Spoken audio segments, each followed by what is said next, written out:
Thank you all for turning up. Some of you are returners and some of you are new faces. So I really appreciate giving up a sort of quite a pacey half hour.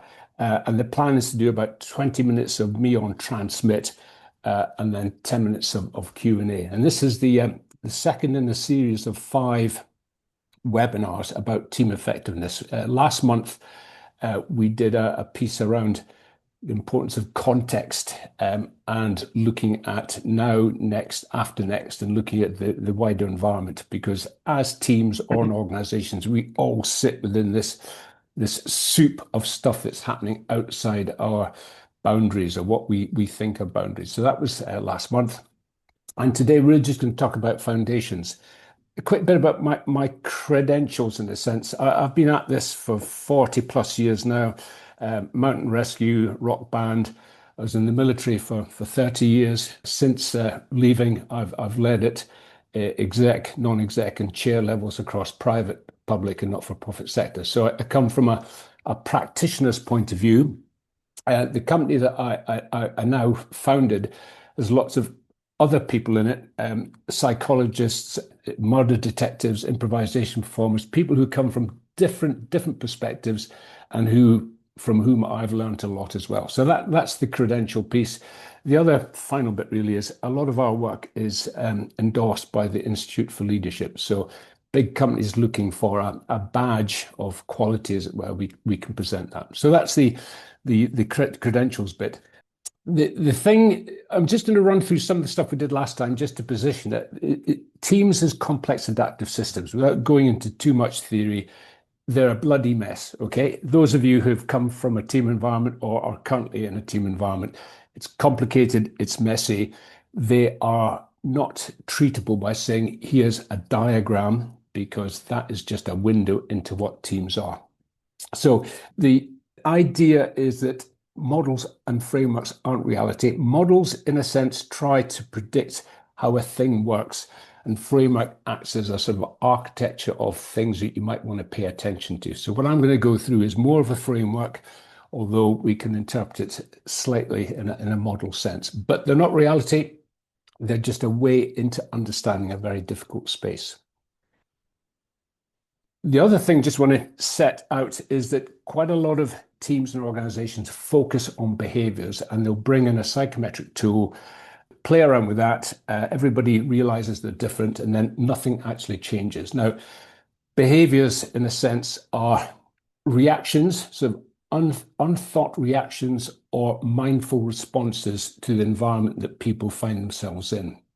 And just to sort of explain a bit about that, when I or me goes into a team environment, I'm interacting with multiple other people who've woken up in different moods, have got different agendas. We're part of this construct called a team with processes and structures and agendas and meetings that are inconvenient. And we're part of a wider business, and that business sits within a wider context. That's why I'm saying that teams are messy, and why organizations should pay attention to teams rather than spending a lot of money on one-to-one coaching, which is actually a very linear and actually simplistic way of spending your money when you think you're trying to improve performance. So that's just a little thing I want to leave you with there. Now, let's talk about a team. So here's the team. And last time we talked about situations or context. Today we're talking about foundations, stakeholders, purpose, values. You can read it as much as I can. Now, the thing about a framework is you can put anything you like into any of those boxes, which makes sense for you in your context. Now, what I've chosen as foundations are from experience, but also from other models. For example, the rocket model, the work of David Clutterbuck, or the work of Peter Hawkins. So there's a degree of goodness about the choice there. Now, the other things which we'll be talking about in due course will be aspirations. What kind of team do you want to become?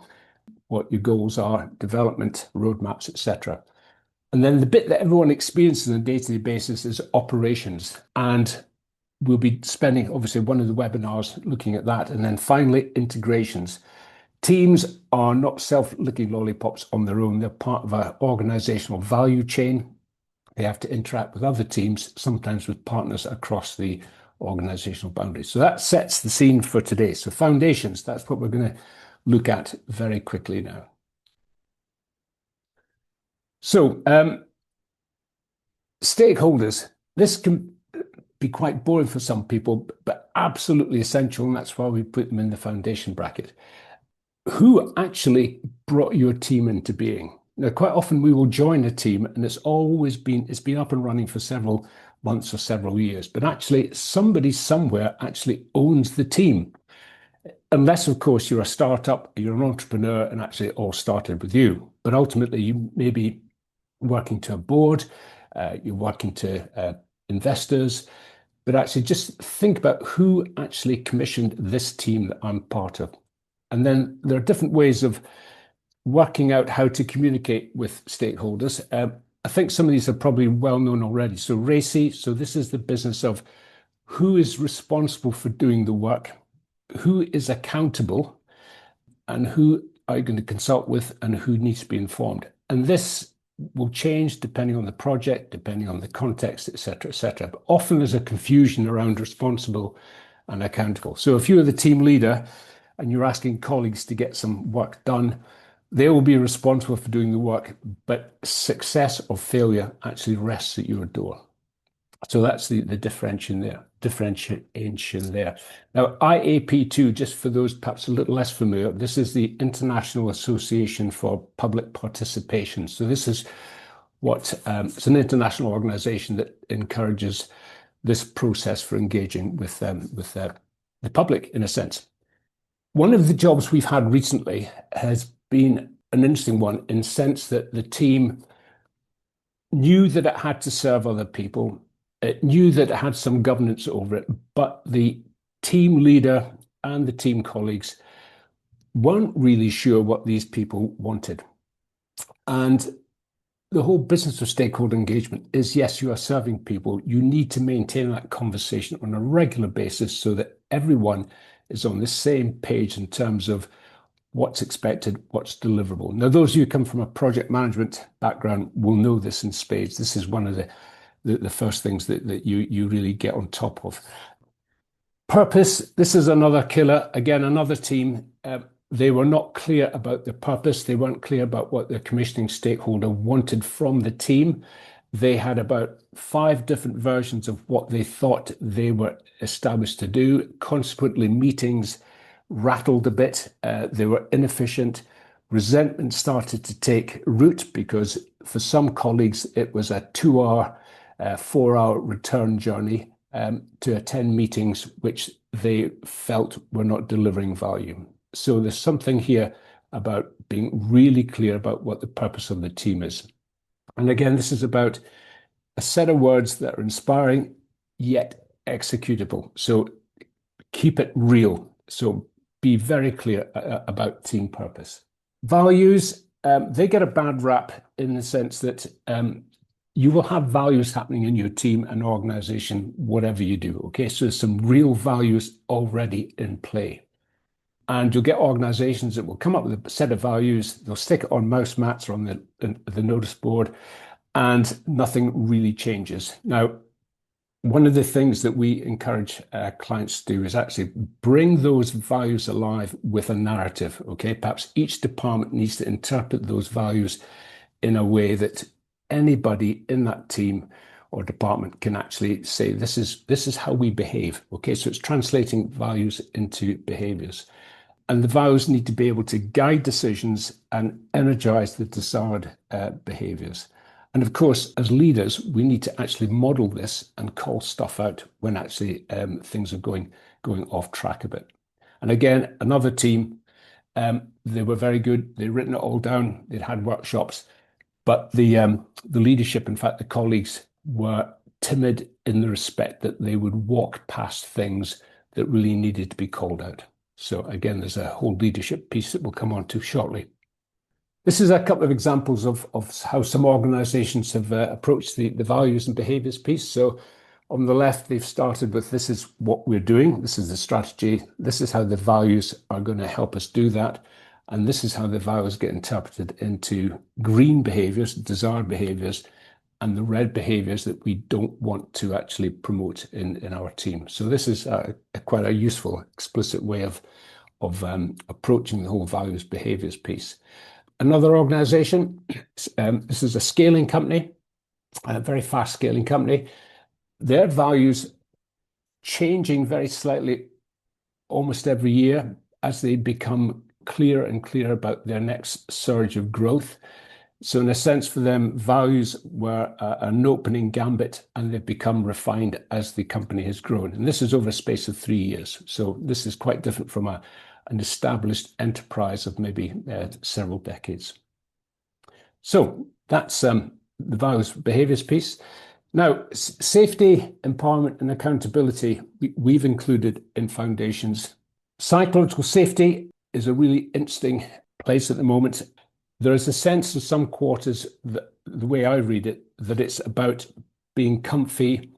It's about everybody being friendly. There's a desire for everyone to be empowered.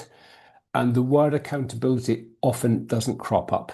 Now, teams and organizations are there to get stuff done. And people will be wanting returns on their investment.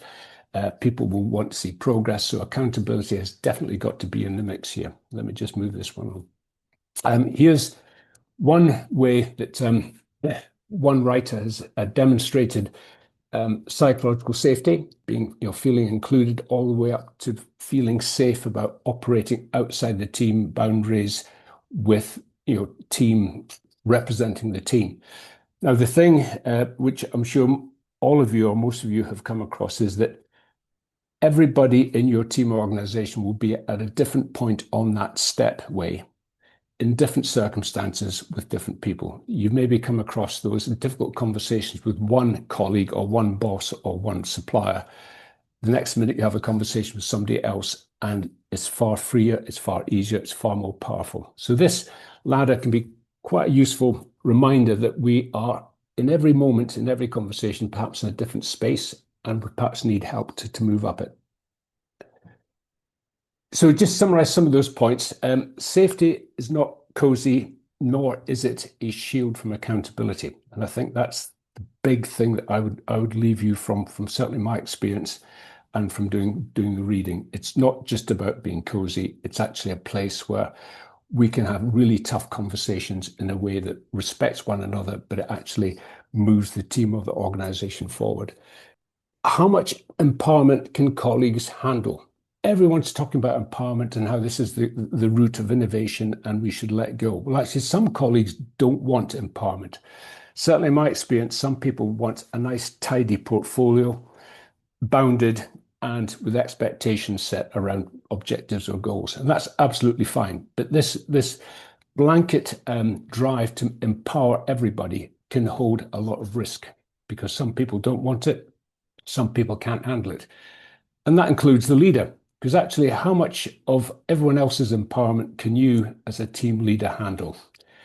And how do you bound all this freedom in a way that actually gets things done? And there's a term that we've used, taken from the military, about sandpits, and it's about freedom of action and the constraints that we need to identify because they are real. And they can't just be ignored in the sort of service of this thing called empowerment. So just give you an example of this.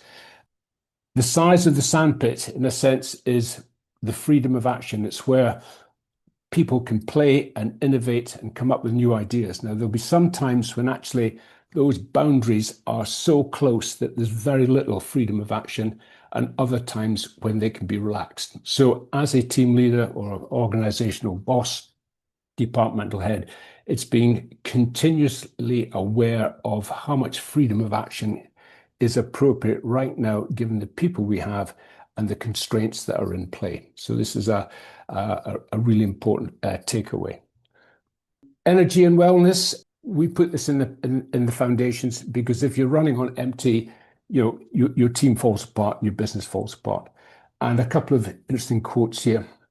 Energy, not time, is the fundamental currency of organizational performance. On the left-hand side there, different types of energy. How driven are you in terms of your sense of purpose to deliver for your team or your business? So this is the spiritual purpose angle.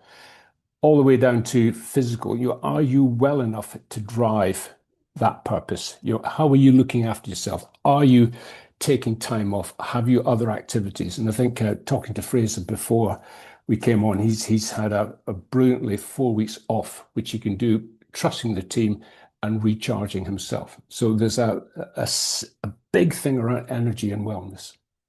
And I think increasingly leaders are recognizing this. But there'll be some organizations where people are driven from above and they're going to, they're going to overcharge. So it is a big issue.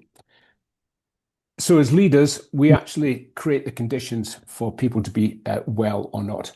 We set the pace, and sometimes we are heroic and we push it, and actually we almost normalize exhaustion, and that's a big, big risk. Mindfully designing work rather than just assigning work is really important.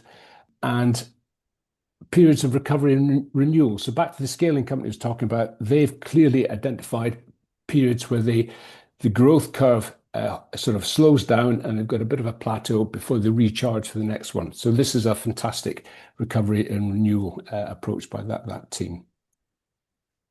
Leadership, and I'm just going to dash through this really quickly. I don't know about you, but I'm just overcome by the numbers of different types of leadership that are being peddled out there. Sometimes it's a great branding exercise because someone's going to flog you a psychometric tool or they've written a book. Sometimes they've just come across the thought that actually it's quite nice to be good to people in order to get a really good outcome. Sometimes people come across the idea you've got to be quick and nifty, and they call it agile leadership. So there's a whole bunch of stuff out there which is really useful. And I think the lesson to take away, certainly for us and my folks, is to be mindfully choiceful of how you lead in any one moment, given the people in your team, the task, and the context. So it's actually quite a big, is that a quadratic equation? I'm not quite sure, but it's artistry rather than being only having one style or one type of leadership. And this then leads on to, what kind of team leader are you? Are you going to be a super manager? Have you got the long screwdriver and you're going to get in everybody's in tray and do everything for them? Are you the technical authority and everybody defers to you and you become a bottleneck? Are you a coach leader so that when you have to move quickly, you're busy slowing people down and asking them what sense they're making of stuff and how they're feeling? Are you so into process that you're facilitating things, but actually you've got your eye off the fact that you're meant to be delivering stuff? Now, the answer for me is you need to be able to play into all of those areas. You need, again, it's about being context savvy, people savvy, task savvy, and being the person that brings the right sort of set of tools in that moment. So many teams end up with a team leader that is so focused on one type of leadership, they haven't learned or grown to be sort of a virtuoso leader by going from one style or one system to the other. It's not style. Finally, or not finally, what do leadership teams do? I'm just going to leave this here. It'll be in the video. But often leadership teams end up in the bottom left-hand quadrant. They love doing stuff. They love putting out fires. It's in-year focus, inwards. It's about delivery. When leadership teams should be looking to the future, shaping the future, creating the conditions for success, building the capability, and all the while being accountable and on side with stakeholders, investors, etc. So a leadership team has a bigger purview than being the management group that's talking about delivery. So that's a really important aspect. And we saw this last time. The other thing that we sometimes tell our clients is sometimes you're in a simple environment, you are the expert, you're in cause and effect. When you press A, you always get B. Sometimes you're in a more complicated environment, you're building cars. There's no one way to do cars. You're project managing or program managing.